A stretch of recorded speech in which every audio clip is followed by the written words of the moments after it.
Electrolux has been working with fridges for almost 100 years now. My name is Urban Välby and I'm the head of Advanced Development Food Preservation, which is a part of the R&D organization for refrigeration products. The perfect fridge has probably at least 3 different temperatures. One temperature which is for your food that you're going to eat now.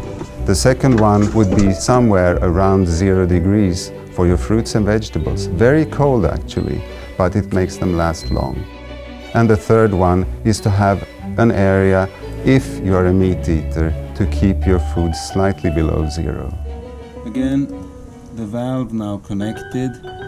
The biggest difference between refrigerators today and 10 years ago is that we have reduced energy consumption significantly, even up to 80%. Compressor technology has improved efficiency a lot.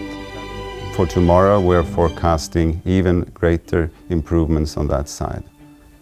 We're also willing to give the consumers the benefit of a stable temperature, a high humidity, and features that enhance the consumer experience in the kitchen.